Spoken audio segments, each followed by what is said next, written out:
My name is Sebastian Gomez. I'm 44 years old. I live in Wilmington, North Carolina. I'm not from here. I was born in New Jersey, but the South is way easier to live in. I'm a professional fire performer. I'm a juggler, and I own a hookah bar and entertainment parlor in Wilmington called the Juggling Gypsy. Any jackass could basically take a stick, cut off their pants leg, wrap it around the stick, staple gun it on, dip it in a gallon of white gas, and brandish it around, and all of a sudden they're a fire performer. So the trick is to actually have some real damn talent. Through a friend of a friend, I found somewhere in downtown Los Angeles a weekly gathering of fire freaks, and having just moved from Charleston, South Carolina, I was just dressed very relaxed, and these guys were all dressed in black and spikes and just really tough and hard to get to know. And I just, through persistence, I just kept showing up until basically they accepted me because they knew I wasn't going away. You learn how to be a fire breather pretty quick, because if you do it wrong, your face sets on fire. I have a couple great pictures of that. I just ordered a 7-foot fire whip that should come in the mail any day. I can't wait. What turns me on about fire? Well, it's definitely one of the 4 original elements. It's one of the ones that we claim we contain, and we, as much as we know how to cook with it and have it keep us warm, it's still going to burn you. I don't want to master fire. I have a special relationship with it. I have to feel it and be ready to make love to the fire. I don't really know how I'm going to approach this game. I'm going to have to basically play it out and see how everyone's reacting and see where I can fit in. And fitting in for me is hard. If I can just be discounted as the guy who is just flaky and doesn't know anything, maybe that'll work. I like to read the rules. People really wouldn't expect that from me, but I like to read the rules so I can break them, at least so I can bend them to my favor. I'm playing this game because I love Survivor, and I'm really looking forward to kicking ass, and I don't even know what I'm going to do. Sebastian is literally my favorite character coming into this cast. Sebastian is such a unique dude. He's a fire breather. When in life do you meet fire breathers? I feel like Sebastian is going to be kind of like that kooky guy that people are going to look at and say, hey, we could easily get rid of him because he's not meshing with, our tribe. So I think that Sebastian is going to be first out, or he makes it all the way to the end. My name is Diana Wallach. I'm originally from Switzerland. I'm half Australian as well, and I currently live in London. I am a marketer. I work in marketing for media and entertainment. Right now I'm freelancing, and I am turning 30 next week, so 29 currently. What I love about my diverse background and being from different places is that I love traveling a lot. It helps me see the world. I think that's really important, and it helps me in marketing also because I get to understand different audiences and adapt to them. I never want to feel like I'm in a rut or just have everything figured out. I think that it's scary to think at 30 that I have everything figured out. Like I'd rather go out there and because I know there's so much that's different from me. I just love learning about other new things and new people, and I'm not going to be in school forever, studying new things. So I choose to do that by exploring the world. So I went to college in the States, and I met my now fiance in my last semester at university. Well, when we first started dating, our friends didn't even think we would last more than 2 months because we're very different. He's an engineer, I'm a theater nerd, and marketing and writer, and he's huge procrastinator. I was very studious. I was always on time. He was always late. Our friends didn't think we would last, but it turned out that in terms of values and the way that we grew up and things like that, and things that we like to do, we both love going outside and being outdoorsy. We love being active, and yeah, we both love Survivor. So I guess that did help us fall in love. I'm a strategic thinker. I am going to be thinking or trying to think 2 steps ahead and hoping that I'm thinking, more ahead than others, but I don't want to underestimate anyone either, which I also think is a strength, not to underestimate people, because, you never know. Someone I might not like at the beginning might end up being my biggest ally later. So I think that is a strength. I definitely want to win, so that's, but I think that's important to do in a game. Like, who goes on Survivor and doesn't want to win? I don't want to play with people like that either, so. If I had to pick a female to win this season, it would be Diana.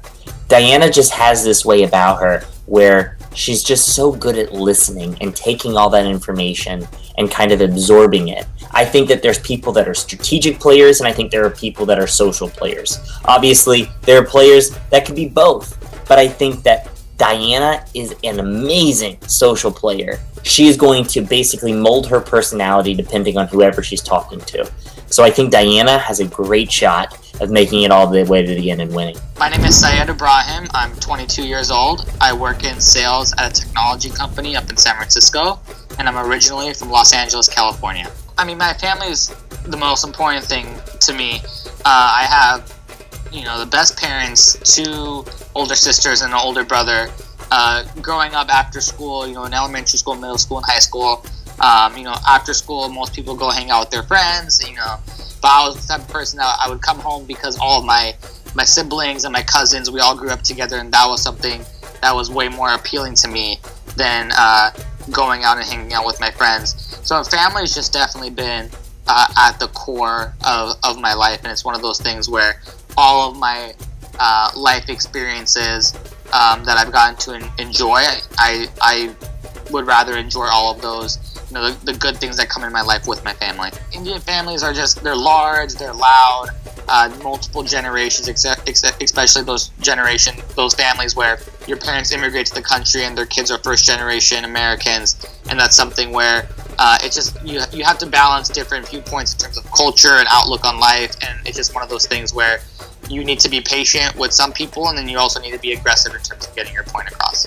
And me and my family, we're all Muslim. All of my cousins are Muslim, and that's something that religion has always been at the crux of our family unit. Being Muslim in America has never been the easiest thing in the world. Sometimes some periods of time it's easier than others, but definitely in the last year, you can whether it was through the election or just what's been going on in terms of terrorism, either domestically or internationally, it's definitely become we're definitely in that low period.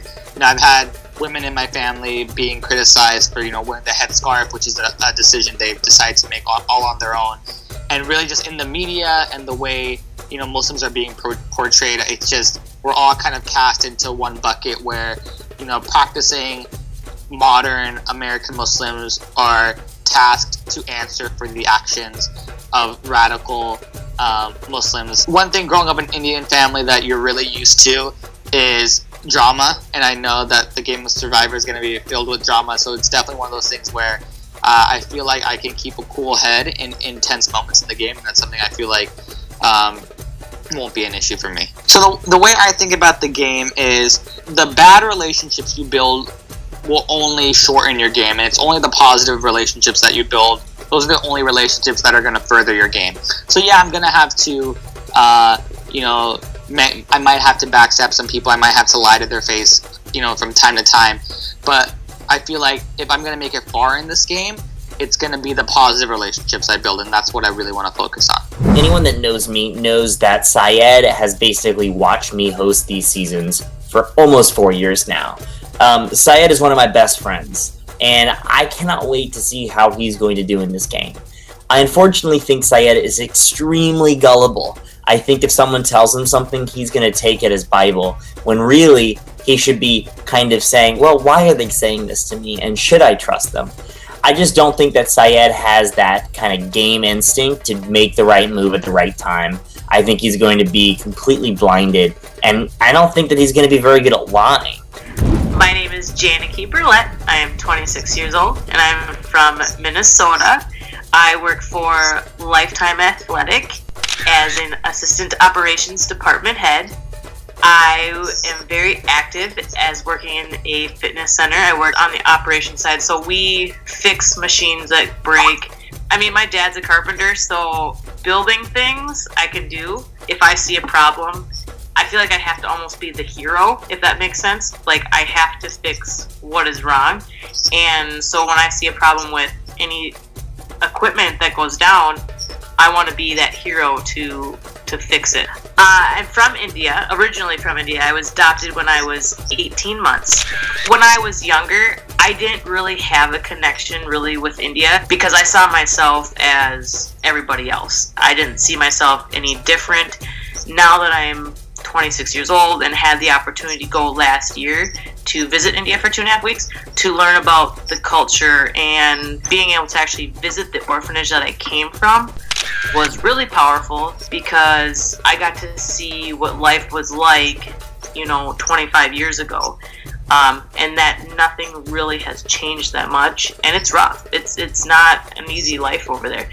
In Indian culture, I believe by the age of 13 to 15, you're already having your arranged marriage as being a female. And I could have already had kids by the age of 17 or 18.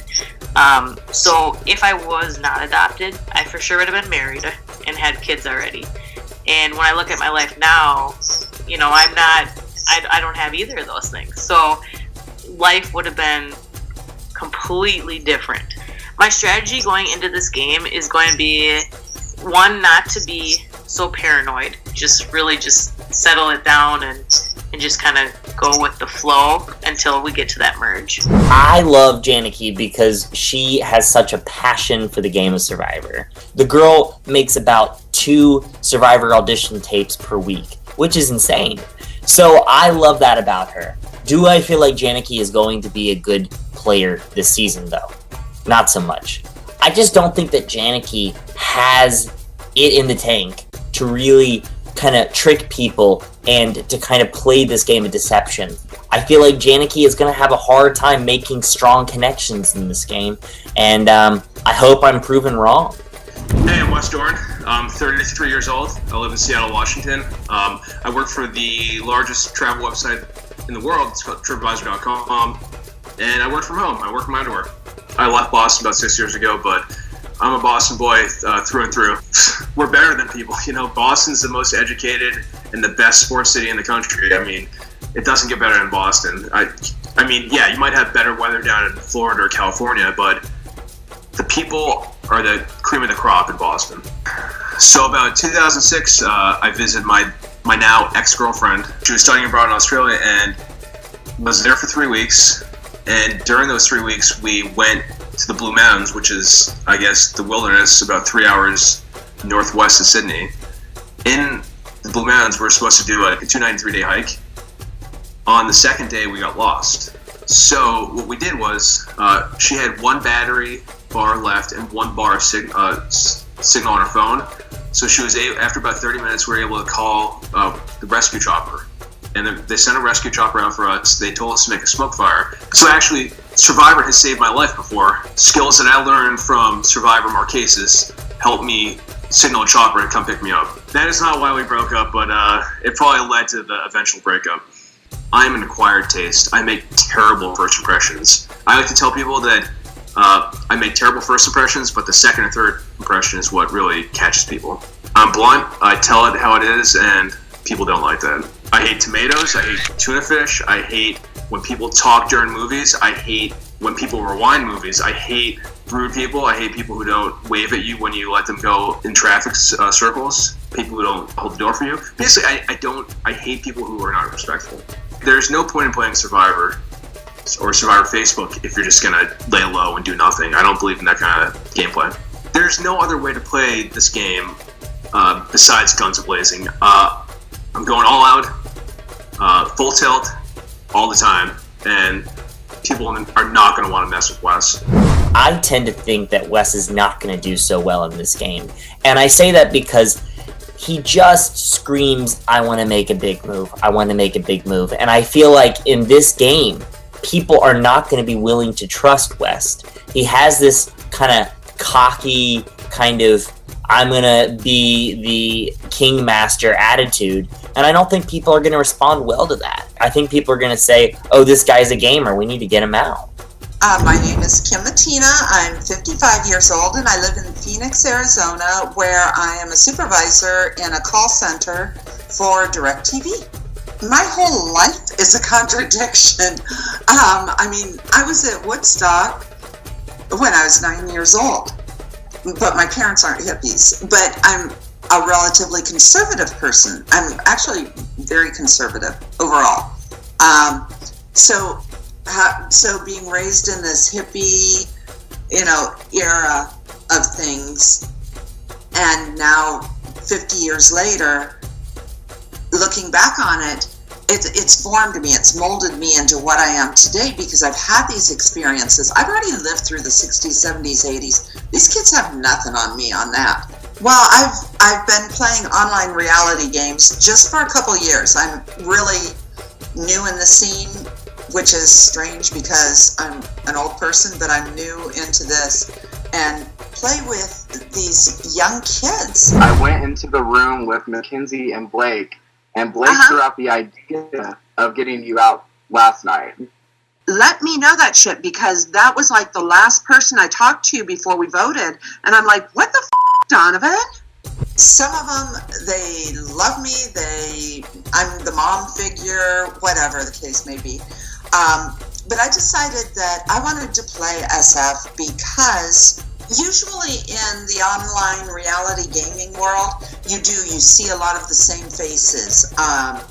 You see a lot of the same big personalities and the same low-key players. And I'm so looking forward to having people that don't have that perception of me, that don't say, oh yeah, I already know Kim, so we're going to work together. No, these people don't know me and I don't know them, so I get to form these new bonds and new relationships and, let them go ahead and think I'm the mom. I'm okay with that. I am 100% okay with that because, mom's never going to lead you wrong, right? I have never met a stranger, so I am really looking forward to getting into this group of strangers and having a great time with them. I'm a strategic thinker, so I'm able to keep the calmness in the game. I keep it in my mind to keep calm, because as soon as you blow up, you put a target on yourself. Anyway, in the game, in real life, I would never blow up at my child because all it does is piss them off. It's going to be hard to turn off that maternal bond or that person who comes to you saying, Kim, I really need some advice on this, and it's on a personal level, not a game level. Then to turn around and be able to stab that same person in the back and cut them, it'll break my heart to do it. It will. It just will. But you can't win the game. And I don't waste my time in these games. I'm coming into this game to win the game, okay? Not to waste my time, because I don't have the time to waste. Oh, I won't be one of the first 5 booted. Guaranteed I will break the online reality game. The Augur curse will be broken with me, because it just will. Cheers. Time to bring it on. Let's get it going. If there's someone to break the online reality game curse, it would be Kim. In seasons past, the people that have played online reality games before come to Survivor Facebook and get voted off very early. I feel like if I were playing with Kim, I would look at her as a very nurturing kind of mother figure of the tribe, but make no mistake, Kim will cut your throat in a second, and she's not going to bat an eye. So I feel like if you're smart, you're going to want to get rid of Kim pretty early, because if you don't, she's coming for you. My name is Derek Klopfenstein. I am 32 from Des Moines, Iowa, and I am a collection manager for a finance company. Growing up on a farm, it was something I maybe didn't appreciate as much as at the time, but now I certainly do appreciate it, and I'm glad I had that experience. We spent our mornings maybe getting up at 5, 6 in the morning to go feed cattle before we went to basketball practice or band practice before school. And then after school, it was doing chores as well. When I go back home, it is like stepping back a little bit in the time scale. The internet's slower. There's not a lot going up unless you want to go to the one bar in town and hang out on a Friday, Saturday night, but that's not really my speed, I guess. So growing up as a gay individual in a small town, farming town in Iowa was not easy.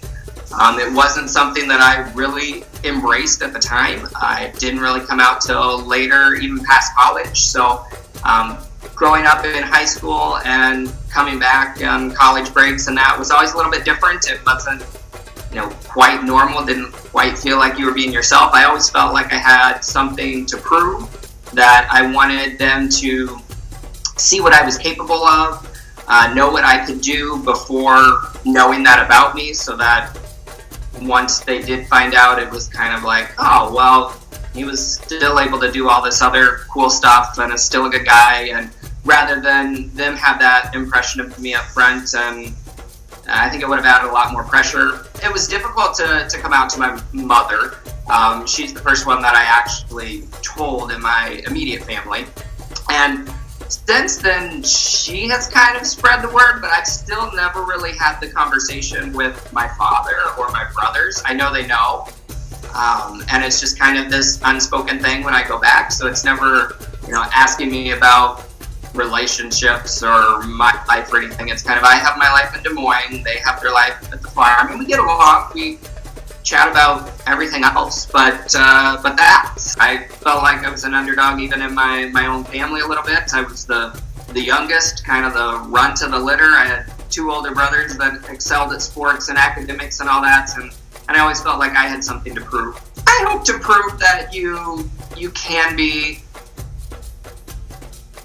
the nice guy, be nice to everybody in the game, get along with others, and still play the strategic aspect and do it well without it being cutthroat, without it being vicious, I guess. I feel like Derek is going to kind of sail through this game and kind of just be that person in the background.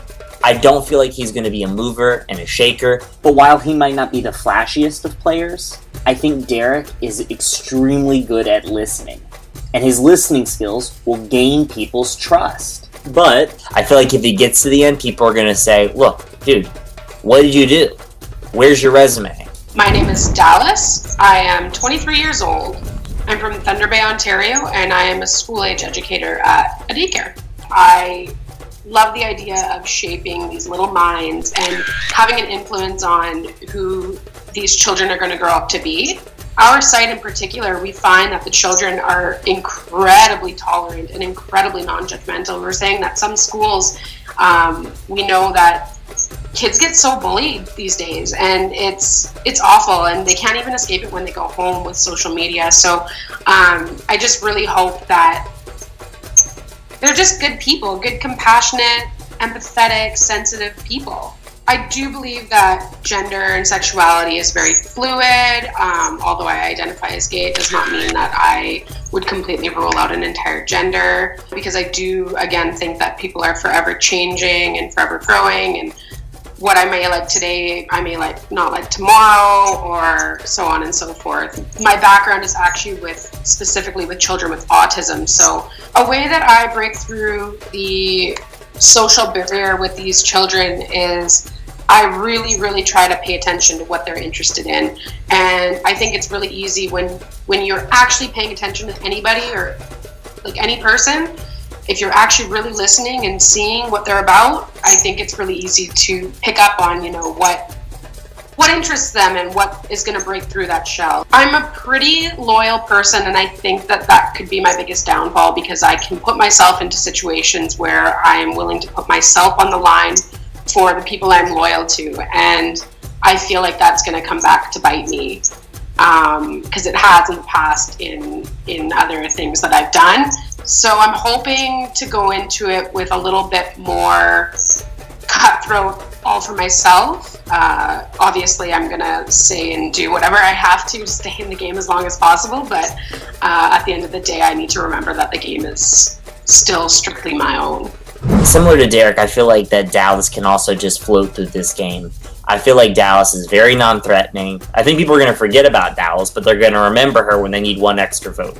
But I I can't see her making it to the end of the game and having the chops to tell the jury, hey, this is why I should win the game of Survivor Facebook. My name is Keaton Seacrest. I'm 23 years old. I'm from Columbus, Indiana, and I'm a fitness trainer. I chose to be a fitness trainer because at a time in my life when I needed a rock, going to the gym is what I turned to. I developed a passion for it, and that very quickly turned into me making it my career. I was 19 when I went through this breakup. That was pretty devastating to me.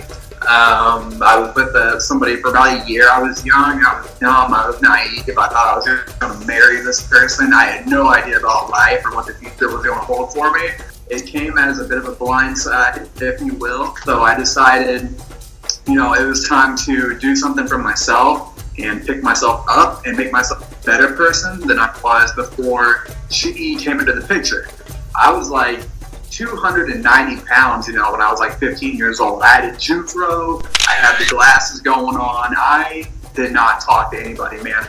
I was a social outcast. I had no friends, nothing like that. And I completely transformed myself to be who I am today. Survivor Facebook will definitely know my name when this is all said and done. It's not because, I'm not going to make, a name for myself by being an ass. I'm not going to make a name for myself by being the most loud or controversial player. I'm definitely going to be in the middle of drama. I'm definitely going to be surrounded by controversy. The people who I play with, I'm going to make a very hard attempt to make everyone like me. It's going to come very easily to me, as it's second nature as I do that in my day-to-day life. In order to win Survivor, it's not about making people like you. It's not. It's about making people dislike someone else more than they dislike you. Put the target on someone else. Put someone else in the hot seat. And that's what I plan on doing all the way to the end. I'm going to make everyone dislike the other people more than me. Rather if that's lying, causing drama, stuff like that, I have no problem doing it. And the thing is that people won't suspect me to be that kind of player because I'm going to be so focused on building direct one-on-one relationships with each people that I play the game with. People are going to think that I am, this guy from Southern Indiana, I'm just a good old boy. I'm a personal trainer, that I'm very friendly, I'm very, outgoing and approachable. But I will have no problem, stabbing anybody in the back. I tracked down Survivor Facebook, and I came in, I believe I started watching the season where Dr. Jill was playing. I think that was when I joined the group and started kind of, tracking stuff and trying to apply and get on. Fast forward like 2 years later, I'm sitting here, and I've been, annoying William as much as I can about getting on the show, about getting my shot to play, and it's finally here. I'm completely ecstatic about it. And now that I have this opportunity in my hands, I'm definitely not going to waste it because you don't get these chances that often. And I'm going to have fun above anything else, but I'm also going to play to win. If I had a phrase to describe for Keaton, it would be silent but deadly. Keaton is very strategic, and most of the times when I say someone is super strategic, that's a negative. But for Keaton, it's a positive. You could talk strategy with Keaton and not feel threatened by him. So I feel like people in this game where they're kind of dying to basically talk strategy with someone, they're going to find that person within Keaton, and it's not going to be looking like he's playing too hard. It's going to be looking like he's playing just right.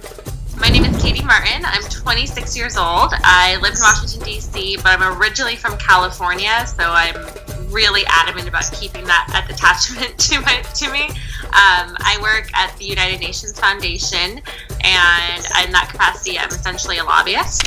So I work with members of Congress and try to convince them why we need the United Nations, why as a country we should fund some international development programs, and I specifically work on a malaria portfolio. So my job is essentially to be a lobbyist for the good guys, which is the way I like to look at it. It's a really exciting city to be in as a young person because it's very active, and everyone who comes here has basically come to this city because they want to do something different. They want to do something better, and you may disagree with how they want to do it, but it's a very inspiring place to be because of that. But it's also like you always have to be on your toes, right? Because you're surrounded by these people who are just outrageously intelligent, outrageously motivated, sometimes outrageously cutthroat. So it took a little bit of an adjustment to get used to that, but once you fall into it, it becomes second nature, and you realize that waking up at 7 a.m. to check Politico, you're not the only one, so you kind of find other people who are in your tribe, and it's kind of a unique experience. So a lot of times in my job, I'm having to work with people who are of a drastically different political orientation than I am, which at first was very difficult for me because I've always been very active politically, but it ended up being a really great thing because I learned how to really interact with people that I am diametrically opposed to, which I think is a really valuable life skill. There is a very high-profile congressman who I won't name, senator actually, who was trying to defund the United Nations. I mean, just completely, all of it. And a lot of people don't realize the UN isn't just a building in New York where people vote. The UN is UNICEF. It's the World Health Organization. It's UNHCR, which takes care of all the refugees all around the world. I mean, it's a lot of really impactful organizations. And I got the call that he was going to try to defund it completely, and it was really tough because he was actually one of our biggest advocates for work on malaria. So it was trying to learn how to, instead of just say what I want, figure out what is it that he wants, right? He was a big military hawk. He was someone who believes in the power of international development. So it's trying to figure out, kind of like poker, right? You don't always play your own hand. You have to figure out what it is the other person wants and then adapt to that. So being a lobbyist does present a lot of opportunities in terms of knowing how to approach people at the right time with the right argument. I think it's also knowing when to let things lie too, because sometimes you have to let a little battle go because there's going to be a more important one later on. And I see, watching Survivor Facebook, watching other game shows, sometimes that's what people lose sight of, right? Is they try to attack every situation. And so it's kind of that strategic patience, which I think lobbying can teach you sometimes. So, my strategy in Survivor Facebook is going to be to do a lot of listening. I want to understand what people want. I want to know that before they know it. And I want to swoop in and offer them the perfect path for them to get what they want in a way that helps me as well. I'm super excited. I can't wait. I can't wait to meet everyone and see if I'm, am cut out for this. If I was playing with Katie Martin, she would run circles around me. She is so naturally charismatic, and she is so good at making people think that they're the only person in the room that she's talking to. When Katie's talking to you, she makes you feel like you're the only person in the room. I think Katie's profession as a lobbyist is going to be so beneficial in this game, where she has to convince people to make the moves that she wants them to do, but has to do it in a way that's not direct. She can't just go to someone and say, I want you to do this. She has to make the person realize why they need to do the thing that she wants them to do.